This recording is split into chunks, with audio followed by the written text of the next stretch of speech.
నాగల్ పరిధిలోని బండ్లగూడ ఆనంద్ నగర్లో ఉన్న సహభావన టౌన్షిప్ ఓనర్స్ వెల్ఫేర్ అసోసియేషన్ ఆధ్వర్యంలో జరిగిన సి బ్లాక్ 2027 ఎన్నికల్లో యూనిటీ ప్యానెల్ ఘన విజయం సాధించింది. ఈ ఎన్నికల్లో యూనిటీ ప్యానెల్కు చెందిన అభ్యర్థులు సమీప ప్రత్యర్థులైన డెమోక్రటిక్ ప్యానెల్ అభ్యర్థులపై అధిక మెజారిటీతో విజయం సాధించడం గమనార్హం.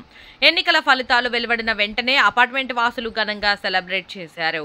విజయం సాధించిన అభ్యర్థులు అపార్ట్మెంట్ ఆవరణలో ర్యాలీ నిర్వహించి తమ అభినందనలు వ్యక్తం చేశారు. ఈ సందర్భంగా అధ్యక్షుడు సిహెచ్ శ్రీనివాసరావు ప్యానెల్ సభ్యులు మాట్లాడుతూ మా ప్యానెల్ కి మద్దతుగా నిలిచి గెలిపించిన ప్రతి ఓటరుకు హృదయపూర్వక ధన్యవాదాలు. ప్రజలు పెట్టిన నమ్మకాన్ని న్యాయంగా నిలబెట్టుకుంటాం. అపార్ట్మెంట్లోని ప్రతి సమస్యను ప్రాధాన్యతతో పరిష్కరిస్తాం. ఓనర్స్ మరియు రెంటర్స్ కలిసికట్టుతో శుభ్రమైన సురక్షితమైన వాతావరణాన్ని నెలకొల్పేందుకు కృషి చేస్తామని పేర్కొన్నారు. ఎన్నికల ప్రక్రియను పారదర్శకంగా నిర్వహించిన ఈసీ సభ్యులకు కూడా వారు ప్రత్యేక కృతజ్ఞతలు తెలిపారు.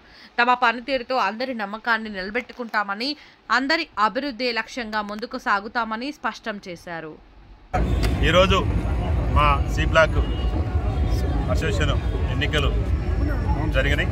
దాంట్లో మా యూనిట్ ప్యానెల్ ఏదైతే ఉందో అందరు అభ్యర్థులు అత్యధిక మెజార్టీతో గెలుపొందారు.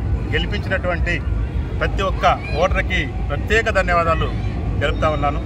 అలాగే చాలామంది చాలా కష్టపడ్డారు. మా యూనిటీ ప్యానెల్కి ఎవరైతే ఫౌండర్స్ ఉన్నారో వాళ్ళకి ప్రత్యేకంగా నేను కృతజ్ఞత చెప్తా ఉన్నాను.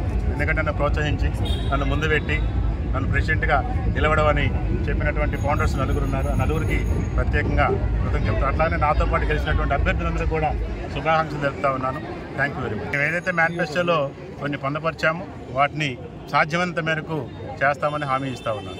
గెలిచారు సార్ మా ప్యానెల్ మొత్తం 100% గెలవడం జరిగింది. ఈరోజు జరిగిన ఎలక్షన్లో జనరల్ సెక్రటరీగా గెలుపొందాను. ఇక్కడ టౌన్షిప్లో ఉన్న ప్రతి ఒక్క ఓనరు, సభ్యులు, స్త్రీలు, పురుషులు అందరూ కుల మతం భేదం లేకుండా, నా పేరు అబీద్ హుసేన్, కానీ ఇక్కడ కొంతమంది రిలీజియస్ డిఫరెన్స్ తీసుకోవడానికి ప్రయత్నం చేశారు ఎందుకంటే ఎలక్షన్లో రాజకీయంగా.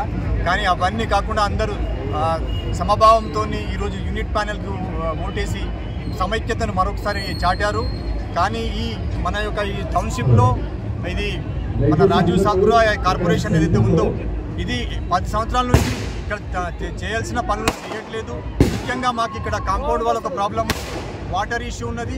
అలాగే ఏదైతే వాళ్ళ బ్రోచర్లో చెప్పినట్టుగా 24 hours metro water, club house, అలాగే ఇతర డెవలప్మెంట్ యాక్టివిటీస్ ఏవైతే ఉన్నాయో వాళ్ళు అలాగే చేయకుండా పక్కన పెట్టారు. ఈరోజు మేమైతే యూనిట్ ప్యానెల్గా ఆ సమస్యను మేము పరిష్కరించడానికి ఎంతో అందరి సహకారంతో ముందుకెళ్దామని చెప్పి ఈ సందర్భంగా హామీ ఇస్తున్నాం.